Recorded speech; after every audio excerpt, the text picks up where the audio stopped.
Dāmas un kungi, Ladies and gentlemen, welcome to the discussion on the European Pillar of Social Rights Action Plan. We are broadcasting live online from the EU House. We have best local and European experts among speakers today, and on the EU representative office webpage and in the comment section of this live stream you can also make your comments on how to make Europe stronger, more socially just. Here's how it goes. We'll have 3 rounds of discussion. The first round belongs to the EU experts and 4 local experts, followed by a Q&A session from Brussels, and in the second round we'll have a roundtable discussion with a dozen of local experts who will join us online or virtually, and then we'll have answers or response from the Commission, and in the third round we will have an open microphone where you as participants, as experts here and behind your screens will have an opportunity to comment to your colleagues' statements and also present your recommendations as regards how to make the European Pillar of Social Rights Action Plan meaningful for Latvia. With this, I would like to turn the floor now to the acting head of the European Commission representation in Latvia, Andris Kužnieks. Andris, the floor is yours. Good morning.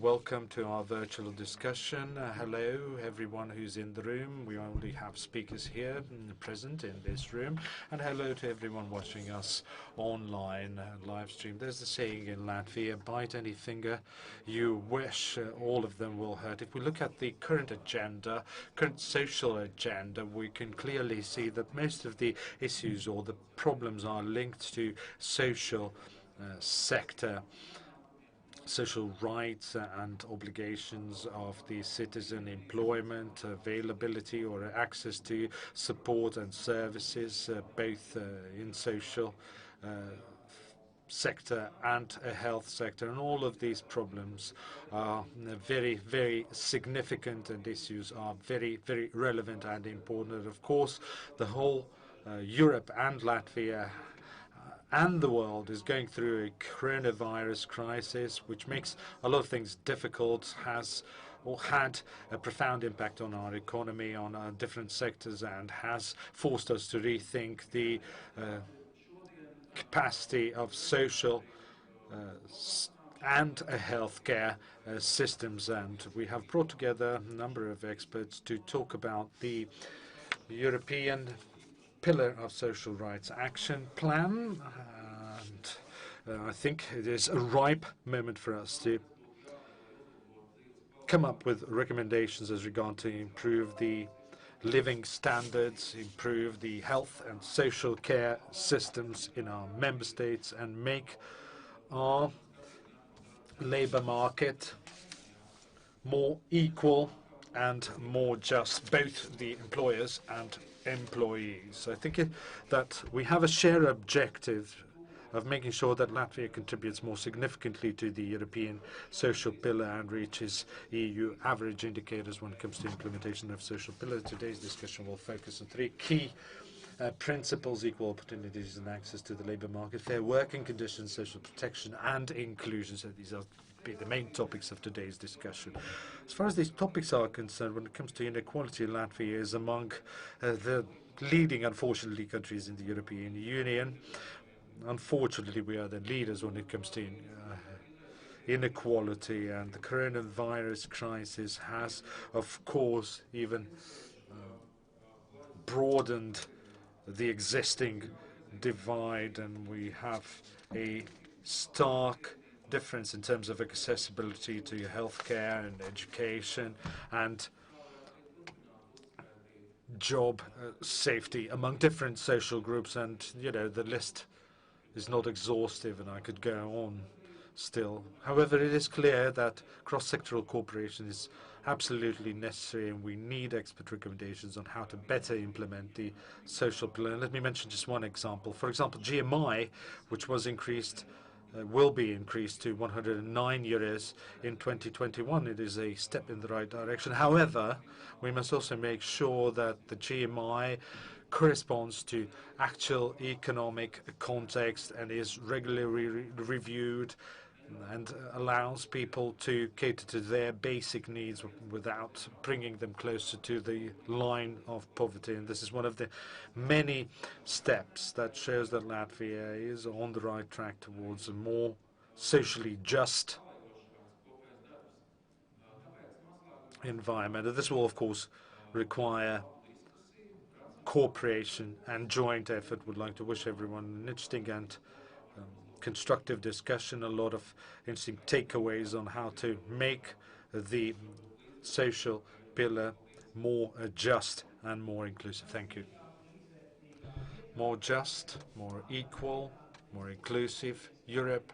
How can we work together to achieve that? This is something that we are going to discuss together with the best local experts in a couple of minutes from now. But discussions like these are held all over the European Union, and it is a good tradition, and top European experts often join this discussion, and they are listening and tuned into our discussion right now to listen to what the local experts have to say about the Latvian needs when it comes to implementation of the European social rights and this particular action plan. We are delighted that the Director for Social Affairs and Inclusion of DG Employment of the European Union has joined us for today's discussion. Her keynote speech is going to be in English, so if you need interpretation, you can choose the particular channel. If you wish to listen to Madam Director in English, you can choose the English channel of our live stream. The rest of the discussion will take place in Latvian. Now let me switch to English.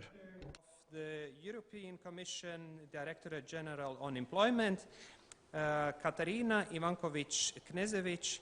We're very pleased and happy to have you on board in this discussion and to listen to your opening speech, to your keynote speech on what the Commission proposes and what the key suggestions from your side are, which we will then add up with some additional Latvian points during the discussion. Mrs. Katarina Ivankovic-Knežević, the floor is yours.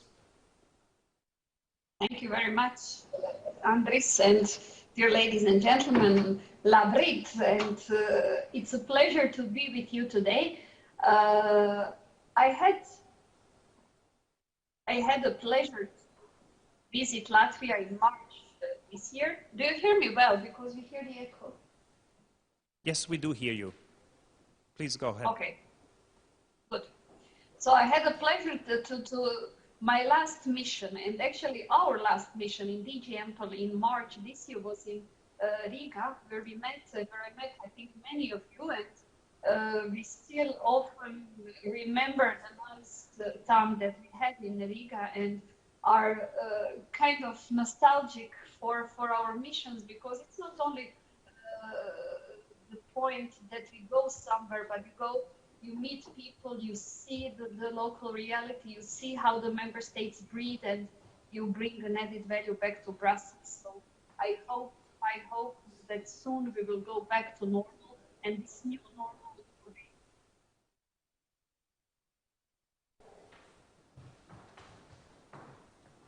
Excuse me, we lost the sound, and perhaps it is possible the technical staff says perhaps a little bit closer to the microphone, if it's possible. Do you hear us? We do hear you, but if it would be a bit closer to the microphone, it would be, perhaps the sound might be even better.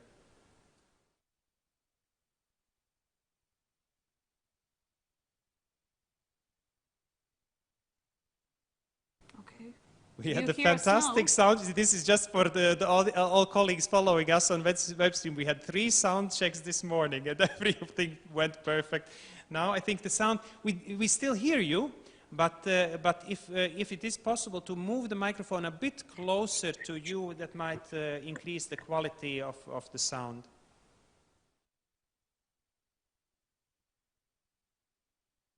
Can you say some words from your side? One, okay, two, one, do you two. hear us now? Yeah. Hello. Now it's better. Thank you.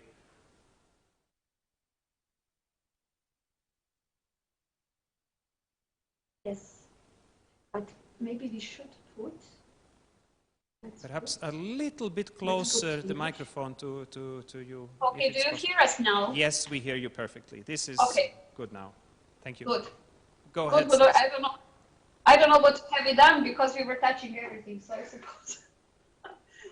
I suppose we strike the right button. Nevertheless, so if you hear me, I will continue. And I was telling you how we miss seeing you in person and how it was important for us to see the state of play in the member states.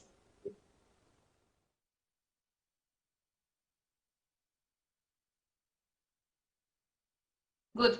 So let me tell you that we are still witnessing unfavorable circumstances with really serious economic and social consequences, and still quite a lot of uncertainty in the coming months. And even if the virus itself was, I would dare to say, quite well contained in Latvia, and the shock was not as damaging as we feared in the beginning, we nevertheless see a serious negative impact on employment and economic growth. Sorry.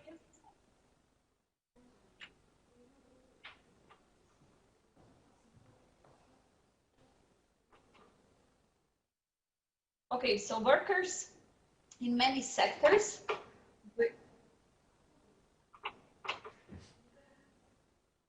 We do hear you. Just go ahead.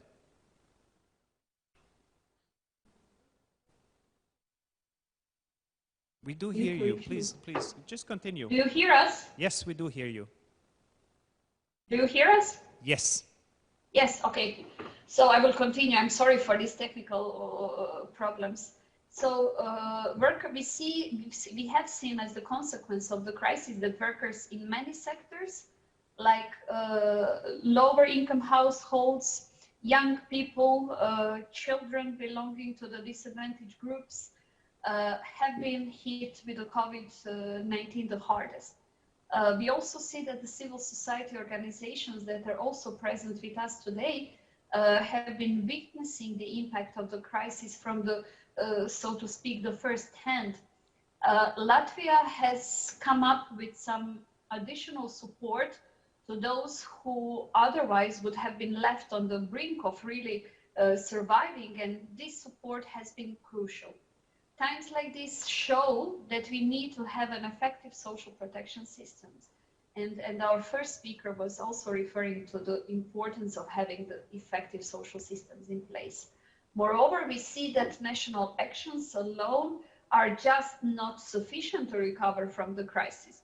And as we often say, we are all in this together, and it is our true belief that we can only come out of it together. The European Union has taken unprecedented actions to support national governments in their efforts to save workers and to save small businesses. Also in Latvia, EU financial tools pay for the short-term work schemes. They contributed to the support to the self-employed and also founded a tailored support to SMEs. And these instruments have helped substantially to cushion the heavy economic shock and that was caused by the disruption in economic life. The European Commission has proposed a truly European recovery instrument of, as we say, unseen dimensions, the Next Generation EU, and almost €2 billion worth of grants could be made available to Latvia. We are also preparing the future of Europe and its social model just as we speak. In fact, crises like this have only proven that we are discussing the right thing. This is why it is timely to have today's discussion about the action plan on the European Pillar of Social Rights. The 20 principles of the pillar must be a centerpiece of the recovery plan. We need to foster resilience, we need to foster cohesion and solidarity. Our actions must address people's fears and people's insecurities about the future. I have two joint objectives today, and it is one, to accelerate the green and digital transition so that we can all live healthier and take up fulfilling work opportunities. And the second one is to bring about fairer world of work, a world of work for everyone in conditions that allow that we live in decency and dignity. This is also why the social priorities that were set at the beginning of the mandate are more relevant than ever before. One is the fair minimum wages. It is a matter of social justice. We want to reduce wage inequality and poverty for the most vulnerable workers. Think of the workers in hospitals and nursing homes who helped to control the pandemic. They deserve a fair wage that corresponds to the social value of their work. The President of the Commission just reaffirmed in her State of Union speech that was held a few weeks ago her commitment to have a European framework for minimum wages. And though we are determined to move forward, we will not and cannot impose a statutory minimum wage. Any EU initiative will fully respect the Latvian wage setting and collective bargaining model. And I would also like to praise your efforts in this respect, that you have been improving your minimum wage system and also the minimum income and the guaranteed minimum income, which still we can discuss about the adequacy and the value of both the minimum wage and the minimum income. But it's a good step forward and we appreciate a lot your efforts. It is a matter of social justice, and I think we all can agree that if pandemic could be successfully controlled in Latvia, it also thanks to the care workers in hospitals, in elderly cares and elsewhere. Most of them are unpaid, underpaid women, not unpaid, but underpaid. They deserve an applause, but they also deserve a fair wage, a wage that corresponds to the social value of their work. Another urgent priority is to boost youth employment and skills. We have proposed a big package of measures. Skills can open doors, but it can also close them. Everybody has the right to upskill and reskill, and the Youth Guarantee will help the member states offer more tailored work and training opportunities. Our new European skills agenda must also ensure that workers can learn through life and change occupations. Take, for example, the green transition. It will profoundly impact the energy-intensive sectors and regions also in Latvia. Skills for the new jobs during this transition will need to be supplied.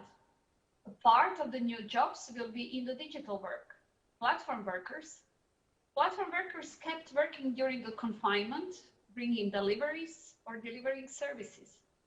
But they took risks because many do not have a proper social protection. I believe this issue needs to be addressed together with the social partners. We will also come forward with the pay transparency measures to improve women's employment conditions. In Latvia, the gender employment gap is one of the lowest in the EU. And I think you can be very proud of it. Still, we have some other elements that are worrying a bit, like around 17% of Latvians report unmet needs for formal childcare, which is resulting in the lower employment rates for women and children, with children. The pay gap between men and women was still 15.7, and this is a risk for the financial resilience of many women, and this is the risk for sustainability of social protection systems.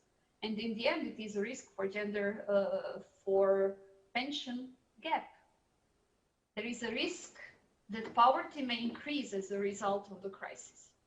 In 2021, we will come forward with a child guarantee embedded in a broader strategic framework to fight poverty. Public investments in children and supporting services for them are probably the best investment possible on the long term. Another highlight of the next year will be an action plan on the social economy.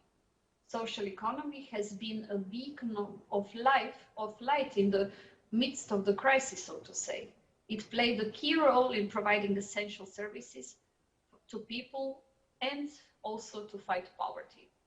Latvia could benefit much more from the social economy in its broader sense, which is not limited to employment of the disabled persons in the social enterprises. It is also about the services which help people live in dignity, services that enable them to participate in the society and the labor market, and helps to adapt environment to the needs of vulnerable people. Lastly, I want to mention the social dialogue. It has been greatly undermined by the austerity and needs to rebuild and upgrade the capacities in Latvia. It is also the case for everywhere else in Europe.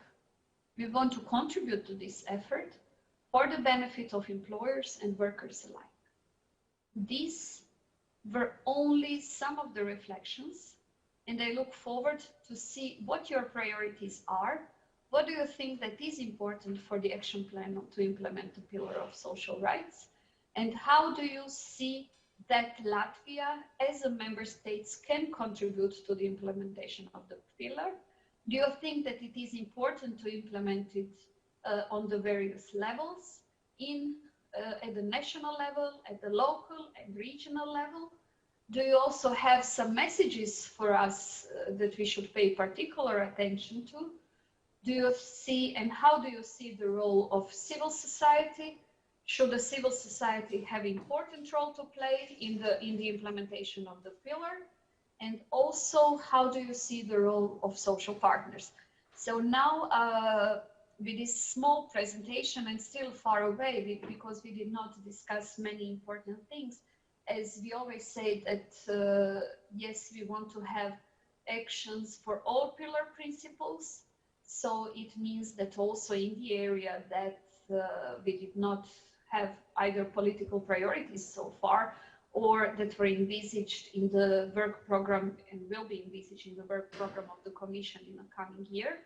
But there are those pillar principles like long-term care, the disability. For the disability, we know that we will be having the new European Disability Rights Strategy that will be adopted in the first quarter next year, that will also contribute to the fulfillment of several pillar principles, but also other areas, and especially those relevant for the minimum income and let's say the housing and other pillar principles are extremely important and relevant for us.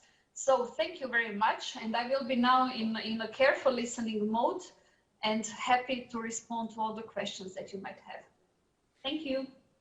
Thank you so much, Katarina Ivankovic-Knežević, for this insight in the action plan. I switch to Latvian again, as the continuation is going to be in Latvian. Liels paldies vēl. Thank you once again for a brief insight into the action plan, and also for your readiness to listen and hear what the Latvian experts have to say, and listen to the Latvian vision on how to make Europe more just through the action plan. And we are pleased and delighted that we have managed to get the best Latvian local experts on our virtual discussion. I would like to give the floor to our first expert, who will kick off the round of discussion on the local Latvian, or rather national needs. She represents the academic community. We will have the representative of the academic community, the employers, the employee organizations, and the civil society. So we will follow similar pattern or similar sequence also during the roundtable discussion. So this is how it will go. We have different experts. We'll start with, as Director just underlined, with you know, collecting the views from all groups of the society and integrating them into better European policies. And that's why we would like to give the floor now to Aivita Putniņa, who has joined us online. She's an associate professor of the University of Latvia. Can you hear us? And could you please unmute your microphone and take the floor now. We'll give you 7 minutes max, and then I will give you, signals that we need to switch to the next expert. Thank you. Good afternoon, dear ladies and gentlemen, dear colleagues. Good afternoon. I'm indeed deeply honored to have been invited and to kick off the local expert discussion. Looking at the principles of the social pillar, I remembered the fall of the Iron Curtain, and I was torn between two freedoms, the freedom to study in Europe and to build my career in Europe, to work in a globalized world and work with colleagues from different countries. And then there was another feeling that I got from the time of barricades. It was a feeling of the disappointment. Freedom and the unity and the ideals of the barricades soon turned into socially unjust social context, and those principles of the European social pillar have never been the bonding element for Latvia and its society. And social pillar is the heart of Europe, which only highlights the diversity of European citizens.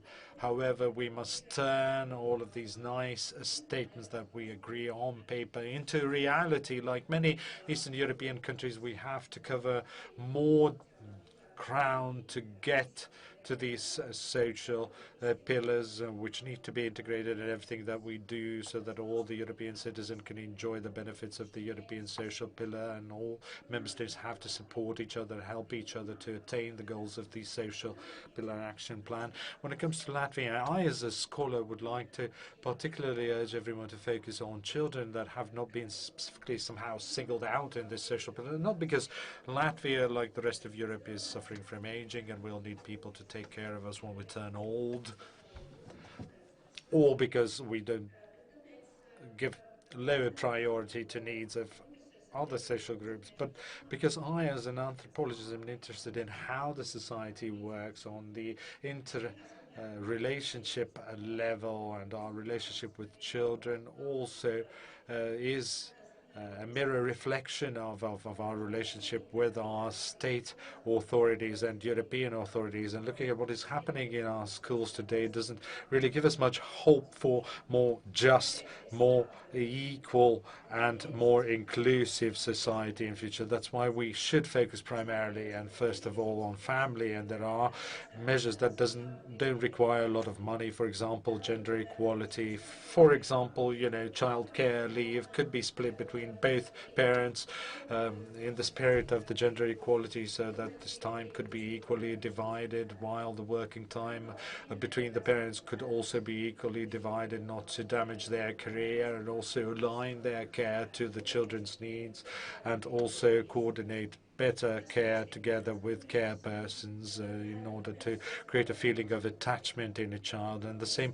concerns, the family, the health of a child, or background should not determine his or her chances in life as it is at the moment. Children should live in or grow up in an appropriate environment. That's why I need regional support centers, interdisciplinary support team with parents and educators and care providers who could provide early interventions in order to make sure that the children's needs are met and children's best interests are at heart of the measures that are implemented with respect to them. So we have children-oriented or children-centered measures, and we have a lot of state-level and local-level initiatives and support, but somehow it needs to be much more consolidated and integrated and offer integrated support, and families with children with special needs shouldn't be left on their own. And our education system is also quite segregated. Violence in schools is a direct result of the social inequality. The current school system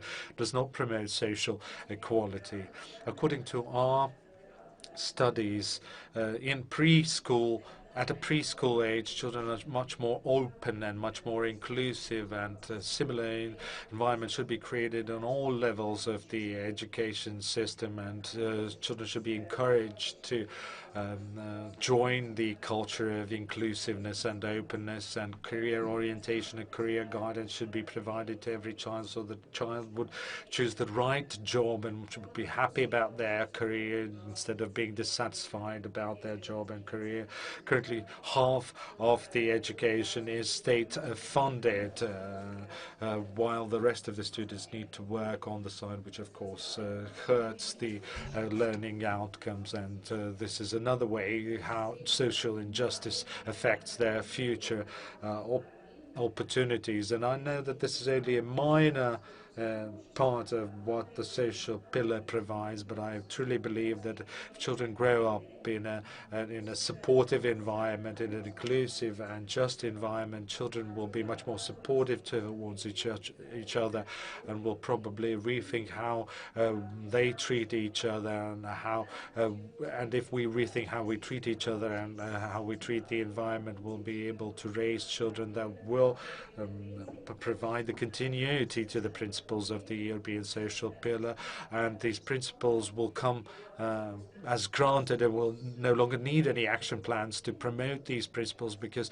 these principles will be at the heart of every European and will not be just our dream. Thank you, and thank you for not exceeding the 6-minute time slot you were given. And you have, in fact, opened the broad spectrum of issues and talked about broad spectrum of issues and this gap between richer and poorer families and children, and what that means for a family. Of course, not everything can be solved through this action plan, because, for example, domestic violence is something that we individually have to try to tackle and deal with, and this is exactly why the Commission is hosting this discussion today on what needs to be done on different levels. So thank you very much indeed for giving us a broader sort of background or insight into these issues, and we will try to now tune in with Liga Mendelssohn, who is at the government meeting, who's found some time to join our discussion. During the government meeting, it somehow seems that you're in the government building still. Yes, let me switch off all the microphones that are on. Indeed, the current discussion on European social pillar, together with quite a hot debate during the government emergency meeting on COVID and the response of the Latvian government to COVID, shows that how important it is to quickly respond to various challenges that appear in front of us, while we are still keeping a firm sight on future and future outlook. And that is why European social pillar is so important and significant, because let me remind you that the pillar was adopted in November of 2017. These 20 principles were adopted in the November of 2017. However, the world has changed quite drastically since then. Back then we were talking about stable growth, and whereas right now, instead of stable growth, Europe is seeing a global crisis that has been triggered by COVID-19, and the economic slowdown has been also recorded. So when, at the beginning of this year, this action plan was released, nobody really knew how COVID is going to change our life, what kind of impact it's going to have on our life, and that's why social protection and social pillar has become even more important, because this social safety net, in fact, is directly linked to the well-being of businesses, or the business environment. The better businesses are doing, the bigger turnover they can generate, the more tax revenues they can generate in terms of personal income tax, corporate income tax, social tax. The better the businesses are off, the better healthcare will be provided to their employees, the better pensions will be paid to their former employees, and better support will be provided to children. The more people will earn, on the other hand, the bigger our domestic consumption figures are going to be, which will help micro companies and SMEs here in Latvia, of course. And this is what we talked in 2019 when we had a similar roundtable in the EU House, Riga, and the situation was pretty similar. The COVID has only contributed or has in fact sped up different processes, which only shows how important it is for us to find stability. We should also fight or eliminate circumventing of the social insurance and social assistance, which led to a situation where 1/3 of the people were paid only minimum benefits, which was, of course, very painful revelation for a lot of benefit receivers who were paid minimum wage to circumvent bigger taxes. So we now have to think how to support companies and how to support jobs. And when it comes to GMI, this is one of the hot topics again, which is one of the key elements again of the European social pillar. We have constantly or consistently insisted that employers and employees agree amongst themselves on the complexity of the job and then decide what the wage is going to be. However, more competitive countries with high productivity rates address wage issues through collective agreements at the sectoral level, pardon me, or general agreements rather at the sectoral level. And somehow seems that in Latvia, GMI has been, the main subject of electoral promises, but we should, put it back into the tripartite format, put this discussion back in the tripartite format in order to achieve a whole different social stability. Let me specifically address the 8th principle in the chapter 3 on more fairer working conditions, and the principle 8 is social dialogue and involvement of worker participation. So this is about the social economy policy, which encourages general negotiations or general agreements and urges everyone to take part or get involved, participate in the negotiation process. This is a very important principle in the action plan, European Commission communication on the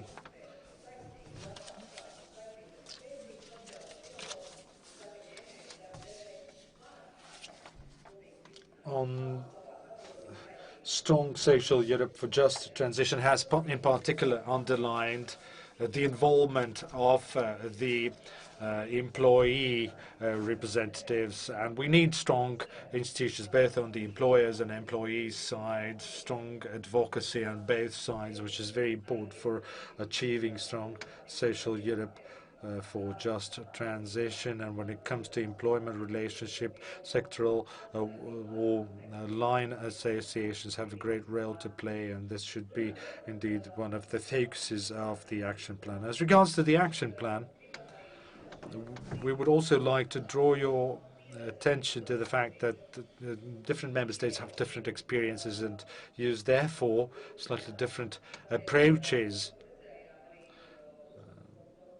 And Ursula von der Leyen's initiative, or the Commission President initiative on shorter working times was addressed very differently by the member states, and this was, a program in scope of which companies were paid to continue working, whereas we in fact paid for them to, in fact stop working. So as regards to labour market impact, well, we all know what the impact was looking at the statistics. As regards to 5th principle,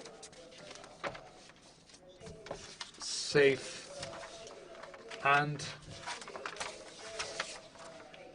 secure and adaptable employment. Today, during the government meeting, we also talked about access to health and job support at the workplace.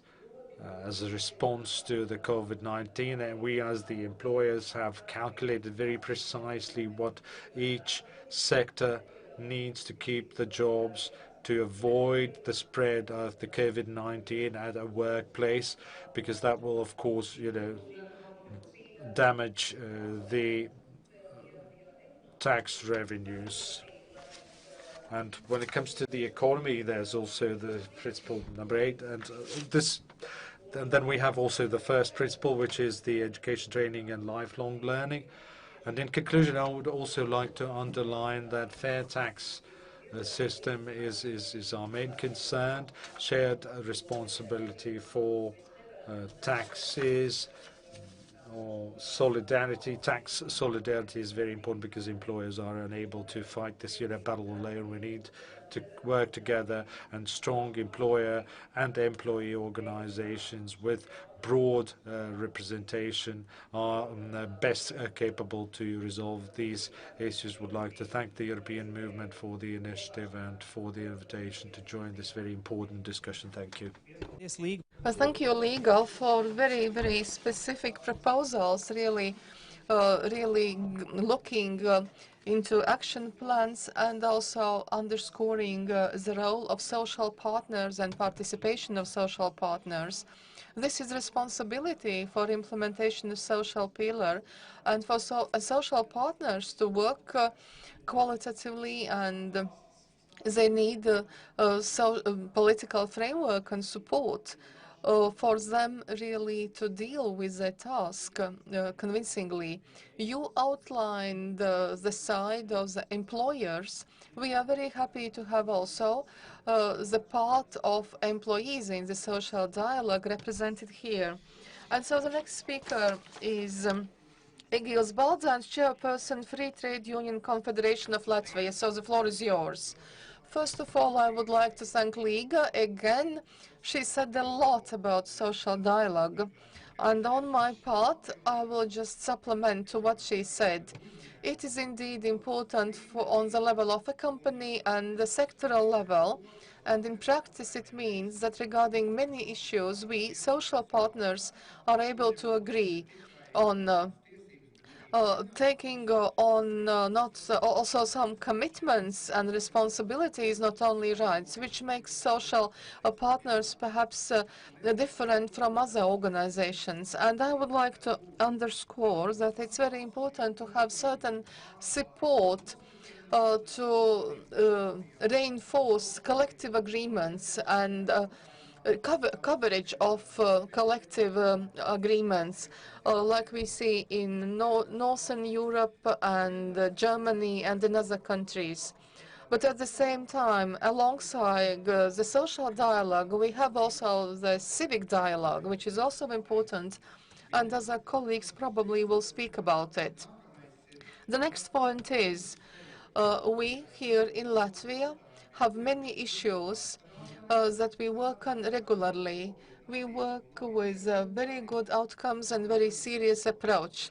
Let's take increase of teachers' salaries, remuneration. We had all kinds of social disputes, but at the same time, we are still not satisfied with the results.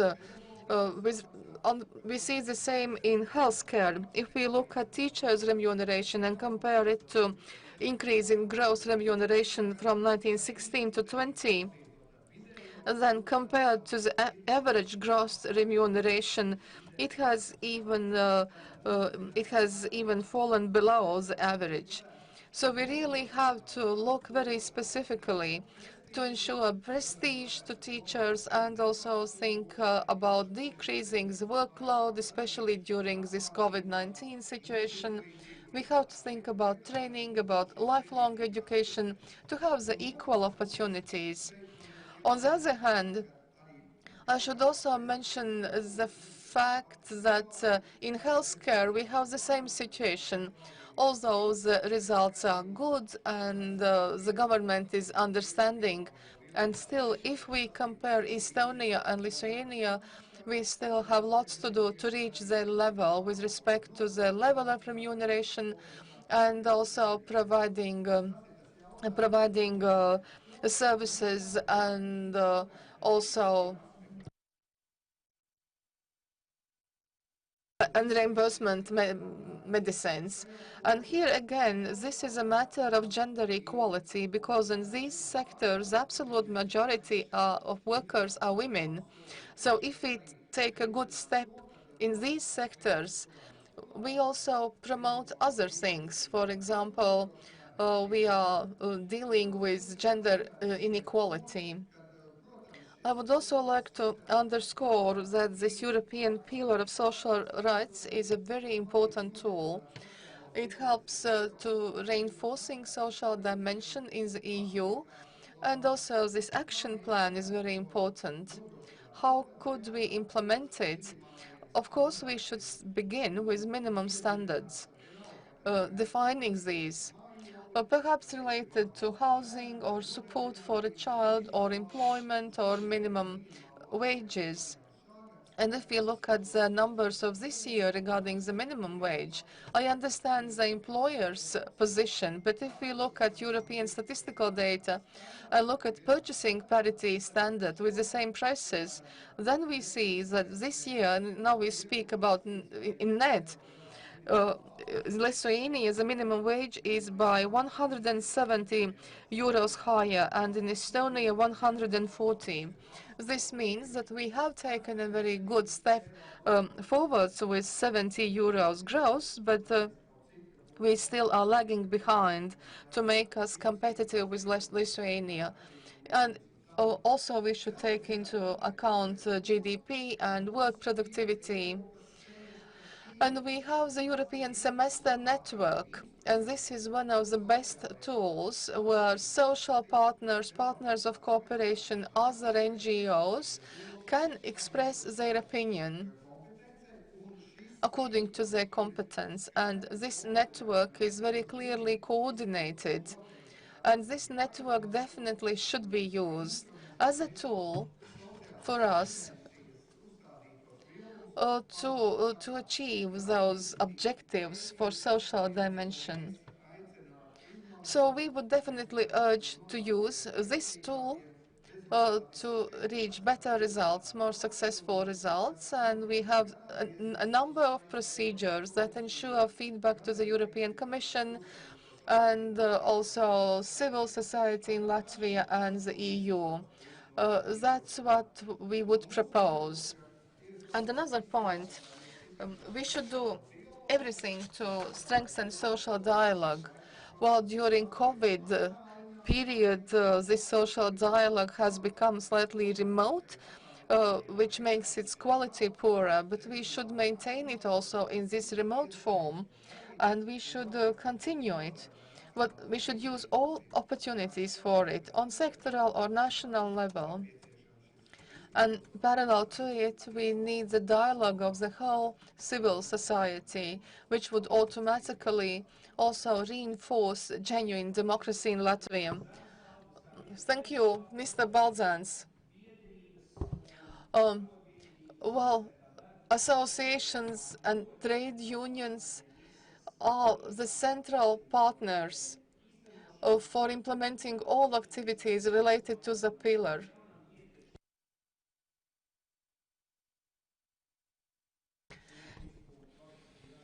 And definitely we should use all the opportunities provided by the network also for supervising implementation of the action plan. The next speaker. And well, you already mentioned the importance of social dialogue, and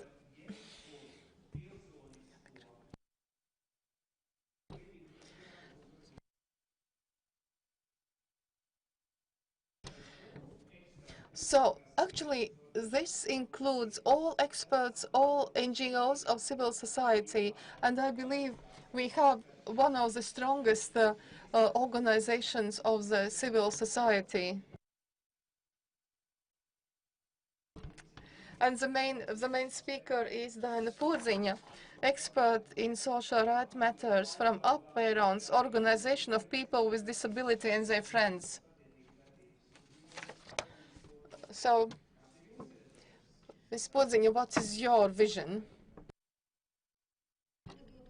Well, thank you for this opportunity given to me to participate in the discussion. And while listening to the previous speakers, I had the feeling that that the situation is really fine. We have the new action plan, we have the social pillar, and we know that social dialogue and civil dialogue should be ensured, and we are for more open, more accessible Europe, supportive Europe.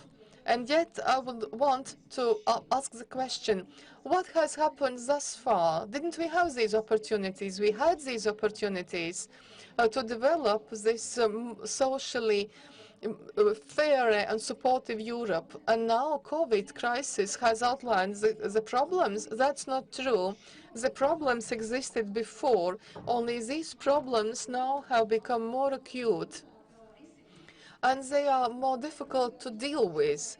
Just insight into this bridge from social dialogue to civil dialogue.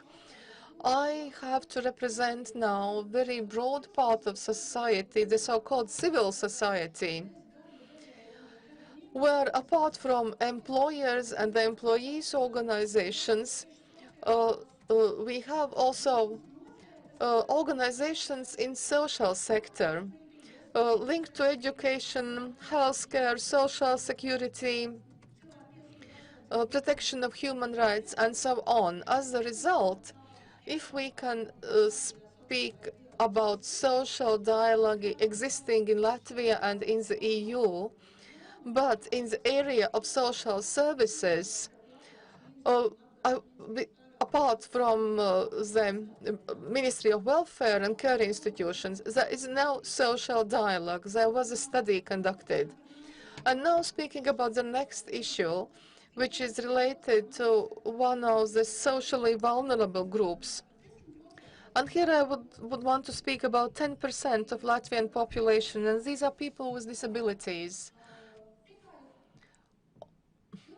Only in 2019, at the end of 2019, beginning of 2020, in society and among civil servants and on the political level, Latvia became aware that European disability strategy had existed for 2010-2020.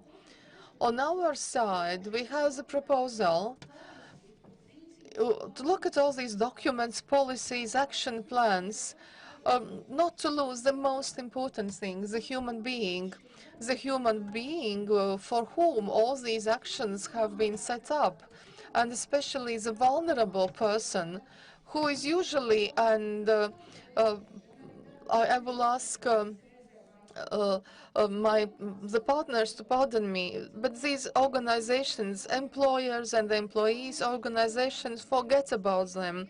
These are young people, people without work experience, retirement people, who for some kind of conditions, usually they are just pushed out of the labor market.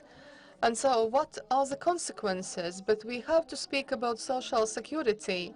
And in this action plan, we see that many pillars are aimed at maintaining and ensuring social security systems. Of course, the whole matter is very complicated. These are matters of economy, money, products, services.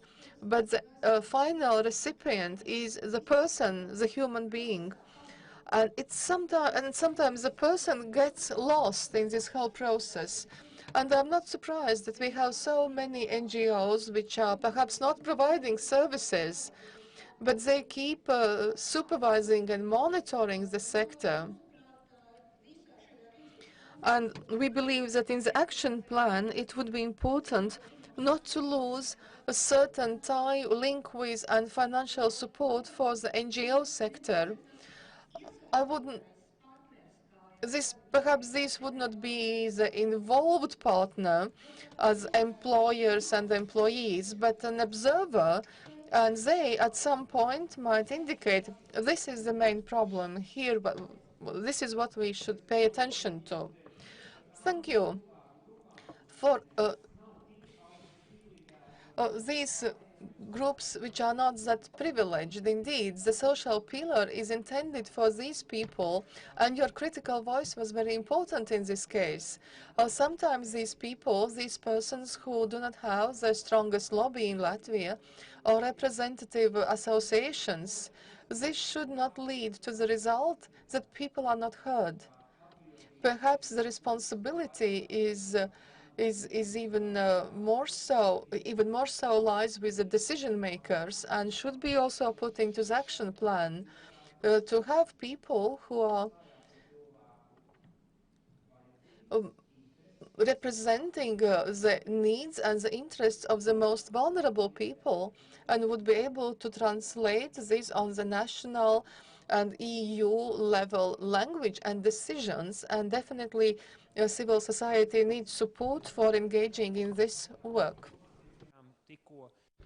Civic participation in social dialogue, as we just heard, is not really being evaluated as successful, at least in terms of using its full potential, and probably the links between various NGOs should be strengthened in order to improve the representation and the advocacy of different social groups. Of course, we highly welcome such constructive criticism.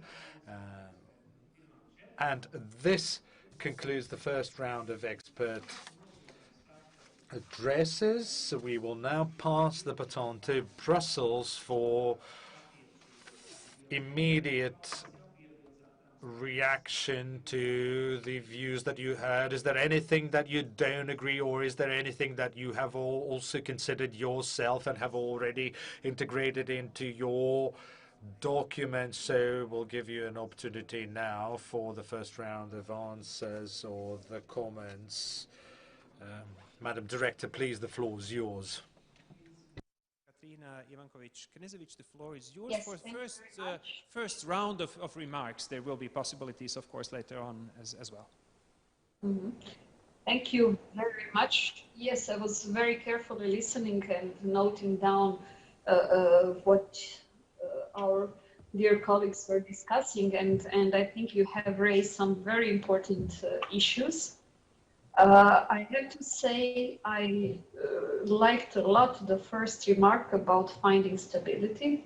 I think this is the key point that could be seen through over the topics that we have been and we are going to discuss today. I think it's also extremely important how you reflected on those who should do the strong advocacy and who should do an additional effort in finding the way how to stimulate better cooperation between employees and employers. And in this way, I heard lots of messages about the need to indeed have a strong social partners. This is particularly relevant as you know that we have been addressing this issue for many years. We have been putting it in our country reports and in the recitals of CSRs and even addressing it directly. But it is important that we push and that we do additional steps when it comes to the empowering social partners into having sufficient capacities. Because without sufficient capacity and without sufficient administrative building, we cannot have a proper social dialogue. And I think this is something that all of us have to have in mind, and that all of us should be aware that this additional push needs to be done. When it comes to the civil society, I heard your messages as well. And you are active in the field that is also close to me, and it is also very close to the Commission, which is addressing the disability. And thank you for highlighting the importance of the European Disability Strategy 2010-2020, which indeed has helped a lot to put the disability high on the agenda. Now, when we did the detailed evaluation and really in-depth insight of what we did well and what we missed to do, I think there are so many additional topics we need to find a better solution in the future. This is not only reflecting to the accessibility, but it is also extremely relevant for the inclusion of persons with disabilities in the labor market and in the society.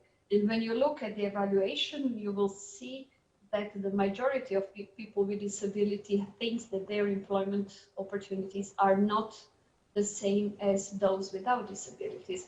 And of course, this is only one area that we are discussing, but a very important, because as you pointed out, there is at least 10% of the workforce which has some kind of disability as well. And I think this is worth investing into. So I would stop here. I would just really highlight once again the importance of cooperation, the importance of the social dialogue at tripartite level, but also at the bipartite level, and also the importance of the sectoral dialogue. And I've heard today a call on addressing the social dialogue in the light of the social services, and this is extremely important. And if we see who the real barrier and who the real held the huge burden when it came to the COVID, indeed, those were the social services. But then we also mustn't forget about teachers, and we mustn't forget all of those who were really the frontliners in the fight with COVID. So I would stop here and looking forward for continuing the discussion. If you have any questions, I'm ready to reply as well. Of course, and thank you very much for this first replies. I would have an additional question from Mrs. Podzinia. I heard a very clear yes for social dialogue and support for qualitative social dialogue in terms of finances, most probably as well. How about support for the voices most needed, as Mrs. Podzinia mentioned, for those who perhaps don't have the lobby, such a strong lobby so far? Is there any support planned? Is there a chance that through this action plan there might be support as well for those voices to be heard, organized, as in Aperons, as in other organizations, to have a stronger civil society voice, a wider choir, so to say, besides the social partners? Could you please just give a short answer on this as well? Yes, thank you so much, Andris, and this is very important question that you have put on the table. Indeed, strong social partners are really extremely important, but it's also important to have a strong civil dialogue. And when I say civil, I mean with all the stakeholders from the civil society. We know that in Latvia, and as well as many countries, the civil society play an important role in providing social services. We know that civil society plays an important role in providing community-based services. This is extremely important for the whole process of independent living, and this is extremely important in providing some additional aspects of services like long-term care and some others. So we see that civil society has extremely important role to play. In our future initiatives, we did not speak today about the funding, or at least we did not speak a lot, but this is also extremely important to have in mind, because there are so many opportunities. I don't think that ever in the history of EU funding, member states had so much money on their plates, and now the process is how to prioritize and what to include as the financing priorities. We will see soon what the member states, and including Latvia as well, are going to put on the table when it comes to the resilience and reform program, where we will be supporting major reforms. It's also important to have in mind that actions under the pillar principles could have strong reforms to be implemented, either the minimum income reform or the reform of the labor market, the active labor market policy, the child guarantee, maybe some educational aspects. So indeed, I hope that you, between yourself, and I would also like to hear about it, are reflecting to have maybe some of those reforms implemented under the RRF. Then we come to the ESF Plus and the RDF and the other funds that we have, like a business as usual, where it is also crucial what are we going to put on the table. And it is important to include in this discussion, before the programs have been adopted, all the stakeholders, not only the social partners, but civil society as well. It's also important role for them to play in the implementation. So these are all important elements to have in mind. Thank you so much for this additional information. This is, I think, the weak point. We have a great recovery finance package from Brussels side, but again, who's sitting around the table, as Mrs. Podzinia said, to design the programs, to decide where these big funds go to. And I think that might be one of the outcomes of the first round here, is that we need a stronger, better dialogue in all the issues, EU budget, recovery plan, etc. It's not as good as a lot of people would wish here in Latvia. Pārējiem uz otro raundu, sarunu raundu. Tagad jau apaļā galda diskusija, kurā ir 11 labāki. Now let's go back to the local roundtable discussion. We'll have about a dozen of local experts who will continue to discuss in the similar manner as we did in the first round. Now the floor is yours. You know, what are the most urgent pressing concerns when it comes to creating more just Europe, making Latvia more just, and providing smooth transition to more just and a social Europe. The first speaker is the head of the Social, Economic, Cultural Rights Division of the Ombudsman. Ombudsman just recently won 2 court cases where the main claim was that the divide between the poorer and richer is too big, and the government, you know, in a nutshell, the government should also support those who are considered a priority group in the social pillar context. So the floor is given to Ineta Rezervska, head of the Social, Economic, Cultural Rights Division of the Ombudsman. Please, the floor is yours. Ineta, unfortunately, we don't hear you. Is your mic on?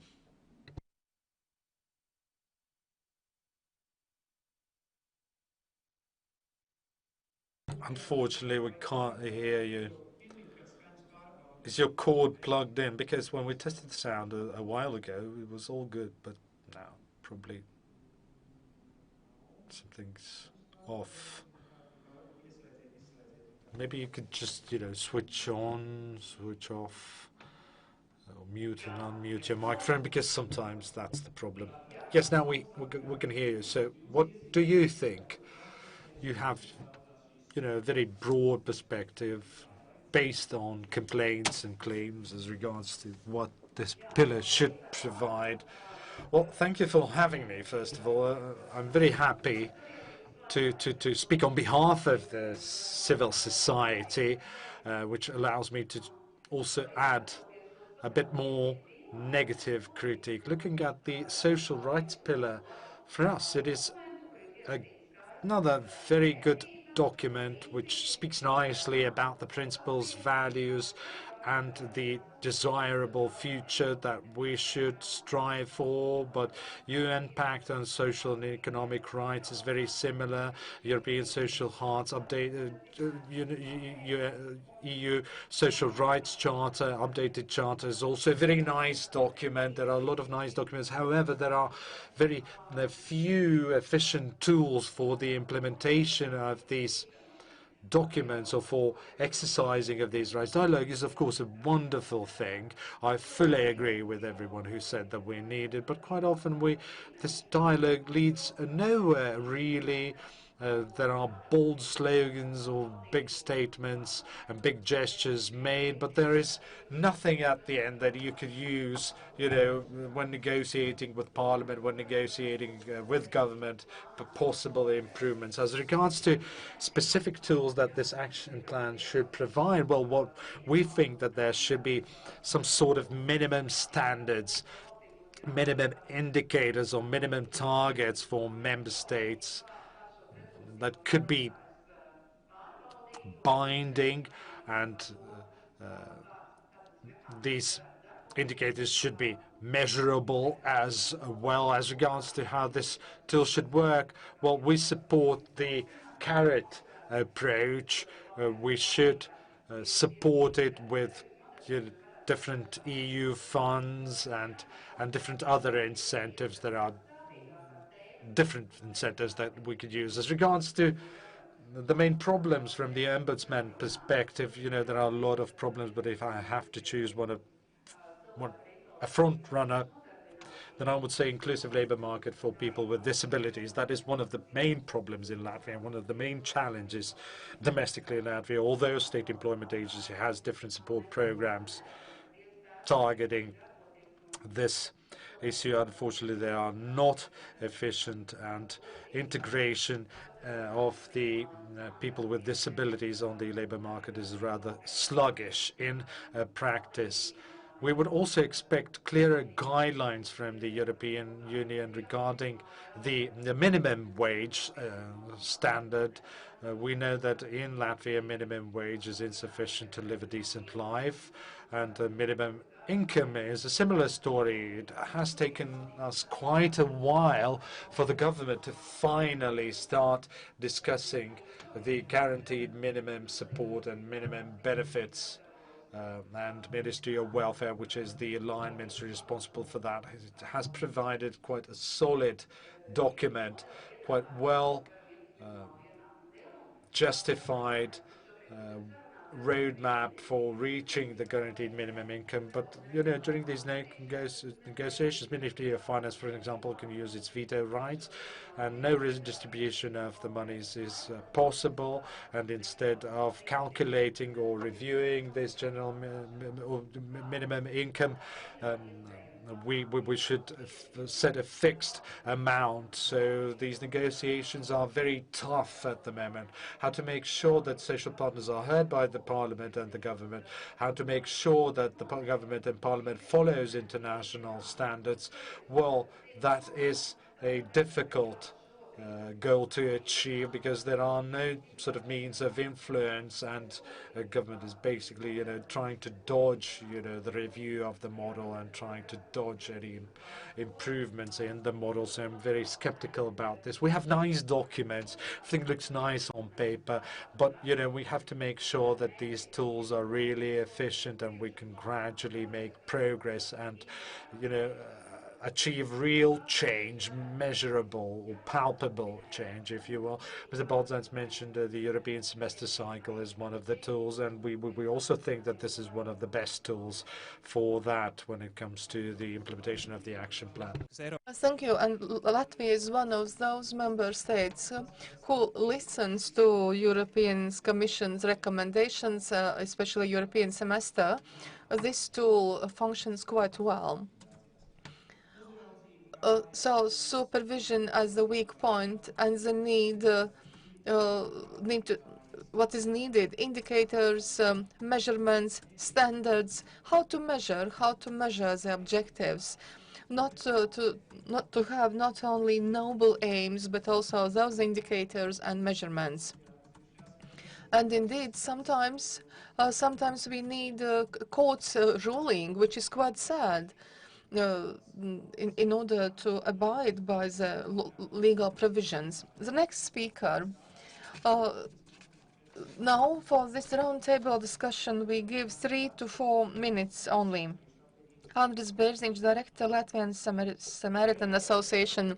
Oh, thank you, Andris. Actually, these conversations and talks are always very important tool, making you to consider and reconsider your daily work and activities. But those who know me would tell that I'm quite positive and a person. And what we do in the social services, we show the example in practice that indeed all these beautiful declarations put into the pillars could be implemented. And I will subscribe to what Ineta said just. And I will also speak about my own feeling. We could have all those slogans and we could fight for peace as we did in the Soviet Union, but we need to see this in our reality. Somehow it all remains on this level of declarations, on phrases, slogans. Of course, it's refreshing that we know how it should be, but the dialogue, well, I just looked into the homepage of our parliament, Simon. They have 250 draft laws in different stages of readiness. And I don't think they have linked these laws with a pillar. And I sometimes feel quite sad. We are really we are striving for the European values as society, but the politicians are doing whatever they want and they ignore it. And they are not doing what's written into the pillars. And in our daily work, it's constant struggle, constant effort to prove that the values of the pillar are important. I don't know whether we will be able to implement all that as society, but perhaps we need some kind of financing or some kind of associations that would regularly monitor and supervise the implementation of these principles on in the national and regional legislation. Local governments are quite autonomous in Latvia, and sometimes when we speak about long-term care and the principles of the pillar and employment, then we are working on the regional level, not only on the national level, and we see other priorities, other values, and the values of the pillar are quite often neglected. So we need a watchdog. That would be nice to have. Well, but of course we have discussions, we have negotiations. I would like to thank the Ministry of Welfare for the discussion on the basket of minimum social services, and perhaps it will be also help to improve long-term care. But I would also want to publicly shame the Ministry of Finance and the government for the principles of reforms intended for the next fiscal year. This could really threaten social enterprises, employment of people with disabilities, functioning of care, because we have very many people who, for objective reasons, cannot work full-time. So, and we have those decisions by the government and policies which really ignore the principles of the pillar. I'm very, well, it's very sad, really. Well, I will continue my practical work, but we need some kind of tool for daily monitoring of the principles, implementation of the principles in our regional and national legislation. I would support that. Um, And I have a question to Kathryn, whether our national level governments somehow report or are responsible for implementation of the principles of the pillars, and if yes, is there some kind of accountability principle? Currently, we have the rulings by the Constitutional Court repeatedly. And if this financial reform is implemented, then we are going to have new applications to the Constitutional Court related to employment. So the decisions quite often being intentionally against the principles of the pillar. That's what I wanted to say. Contradictions in politics. On the one hand, noble, good ideas and also actions, and on the other hand, we see that all this is just being taken away. And that's why you are saying that we need some kind of supervision mechanism. You even said watchdog, that we need involvement of watchdogs. That could be associations and NGOs, all possible watchdogs involved in supervision, in monitoring, but probably they should be also be compensated for this work. This shouldn't be just a plan where you give from one pocket and take it all away. And now the third speaker is Kathryn Zarin, representative of the Latvian Chamber of Commerce. She's not only a representative, but she's a board member of the chamber, so the floor is yours. Yes, indeed. I'm very happy to see all of you in our new virtual reality. We are now speaking about this pillar of social rights, and clearly the basic ideas enshrined in it and the basic principles should be supported. These are necessary. There's no discussion about it. There's no difference in opinion about that. However, if we look at the European Union and the aims of establishing it and operation and functioning, we see that it's all based on two fundamental principles: responsibility, social security, and free market. And to attain the aims that have been set and that that we should reach for welfare and economic growth, it's very important to maintain the balance between social activities, social security, and entrepreneurship. That's why my message of today is that we should look at the pillar of social rights and the principles included in it.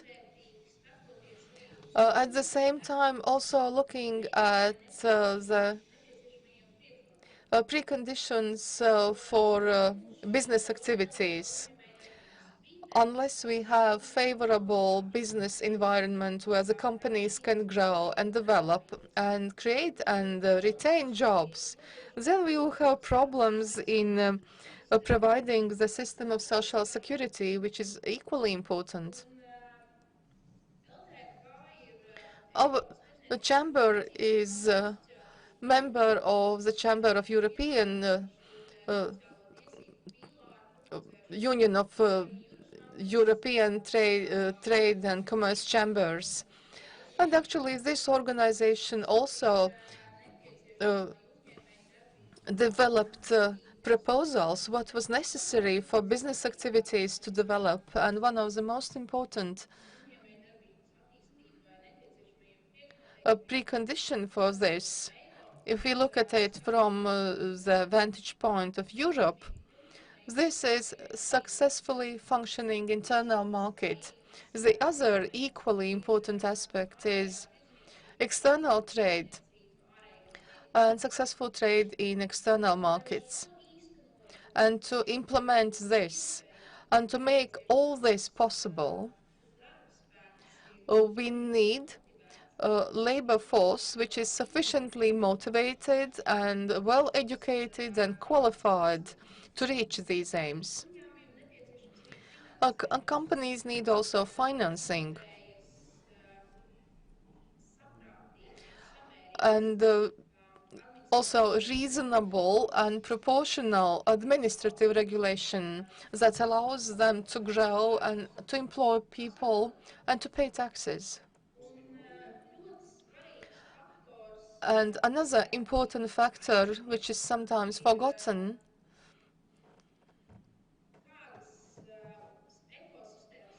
is creating an ecosystem where people perceive entrepreneurship in a positive way, where they want to set up businesses and they want to engage in business activities, where they want to create and to expand.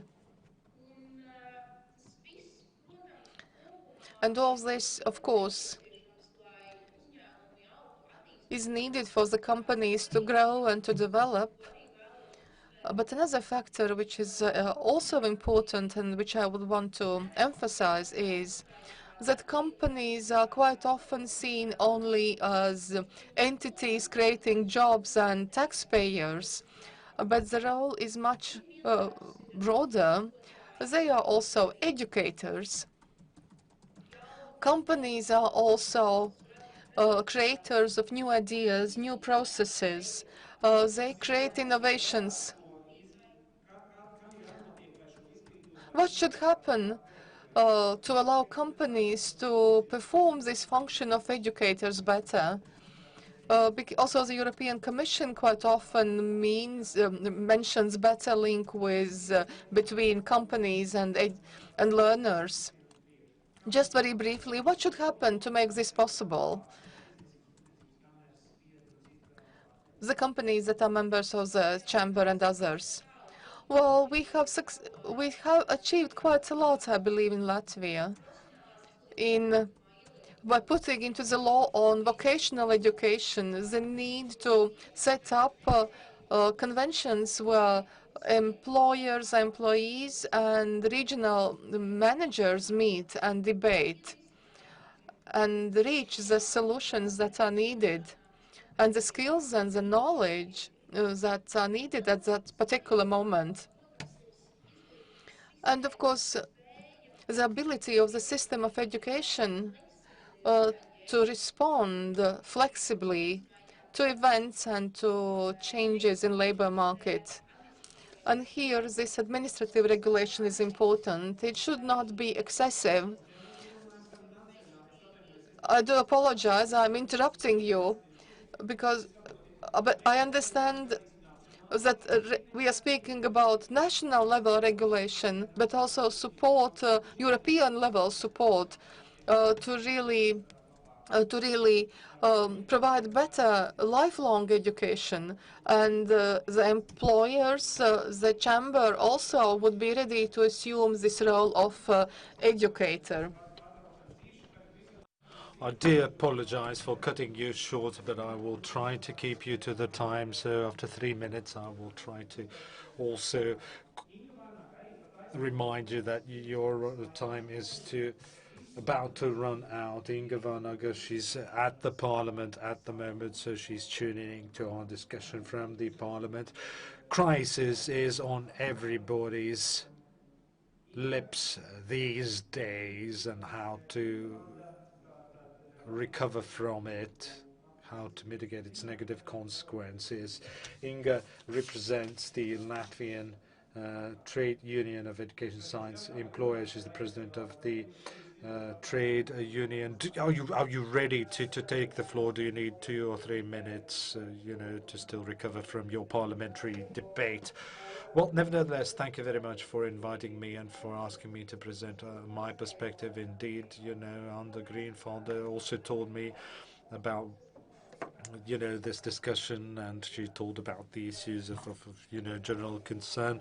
But from our perspective, the strengthening of justice, which is our daily sort of bread, and equal access, equal opportunities and access to the labor market hinges on the availability of transport, and we would like to also emphasize equal access to education, equal access to quality education, and we must very carefully also look at what is happening at the regional level. It is very important to have equal access throughout the regions, not only throughout the regions of Europe, but also throughout the regions of Latvia, and equal access and equal opportunities and access to labor market is not the same everywhere, and working hours are also different in different schools, but that is because we are funding the education of each pupil individually. That is how our model works, and also we are looking at other EU member states in terms of how they are solving various education problems, for example, with the working environment because of the COVID, how to work in shifts and how to make sure that you have enough hours paid, and science and research is not always paid, which again detrimentally affects our competitiveness, so the competitiveness of our professors and educators compared to countries where the support is much more significant. And we have to be, aware of what our competitive edge is. We have strong labor force, well-educated labor force. That's our competitive edge. But if other EU member states offer better pay and better working conditions, more balanced work time, then we are, of course, not able to compete with them. And also as regards to the inclusion, social protection and social guarantees that depend, again, on local budgets are different, and of course, Scandinavian Nordic countries are our role model, you know, in many ways when it comes to social justice. But in conclusion, I would like to underline specifically that there are a lot of issues to be addressed, but we'll not be able to address them or solve them by tomorrow morning. However, through cooperation and through rather, you know, professional social dialogue, through listening to social partners, especially during the COVID crisis, through hearing and listening to social partners and recommendations of international organizations and EU bodies and institutions, we'll be able to move things forward. And there are a lot of useful recommendations, a lot of practices that can be easily transferred without any additional financial resources. The only thing that we need is goodwill, political will to seek compromises, reconcile various interests and move forward. So this is something that we should focus on in order to strengthen the social pillar, contribute to the social pillar, and we can only do that by working together more actively and implementing recommendations coming from international organizations and EU institutions. Thank you again for having me. Well, thank you for really giving us very precise sort of goals or targets to strive for. It's interesting that you were the first one who mentioned the immigration in the context of social pillar. Social pillar is not addressing immigration, but of course, immigration has direct impact on social assistance. If our qualified workers leave for other EU member states, who's going to pay taxes here? Who's going to create businesses here? And in this sense, of course, it has, you know, it is relevant in the context of the discussion on the social pillar and the action plan, which is missing this sort of immigration or migration component. And this is the dimension that should be probably added to the action plan and the whole debate on the social pillar. Again, I would like to thank Inga Vanaga for presenting the trade union perspective. Now I would like to turn the floor to Liga Rasnic. But before I give the floor to you, it's nice to see that we have active discussion on social media. We have several recommendations and questions coming from Facebook. So the question, you know, just quickly, you know, how well are self-employed represented in this dialogue? Those people who are working for themselves, and how involved are they in this debate, which is of course relevant for them as well, especially given that there is an ongoing debate with regard to proposed legislative packages. And what about people without guaranteed income?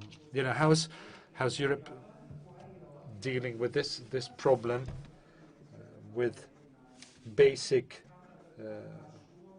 income, how to make sure that this unconditional basic income can be provided, and how to bridge the gap or somehow reduce the divide between the lower and higher income population groups. Now the floor is given to Liga Rasnic, Director of Social Work Study Program from University of Latvia. Thank you, and you are, by the way, joining our discussion from Brussels, which is an interesting fact. Well, thank you for having me. I'd like to start by underlining that Latvia is interested in seeing more sort of social Europe solutions coming from Europe, because previous solutions or previous recommendations have indeed contributed to better social environment in Latvia. So we're very much looking forward to suggestions coming from Europe as regards to the minimum wage and universal basic income and so on and so forth. However, as regards to the solutions and recommendations of the proposals from the EU and the 20 principles of the action plan, we must also clearly divide the responsibilities. This is a shared responsibility. This is a case of shared responsibility and national responsibility or competence. When it comes to national competence, which when it comes to shared responsibility, we should have clarity who's responsible for what on the European side and on the national side. As regards to national competences, we must have clarity or clearly understand who's going to be responsible for what. Similar as is the case similarly to the European Union. Take, for example, housing, who's responsible for that? Is it the government or the local government? Because the government blames the local government for not solving the housing issues, while the local government solves the private enterprises for not solving the housing problems. Of course, we don't need solutions to all issues on the European level. Nevertheless, Europe could be much more active, suggesting solutions to issues that fall within the national competence, because the studies and benchmarking exercises are a good sort of trigger or a good motivation for the member states to do something about their problems. I want to also raise an issue which has been highlighted during the recent crisis. Specifically, we know how deep the social inequality is in Latvia, which was very closely linked to income, housing, and when it comes to income,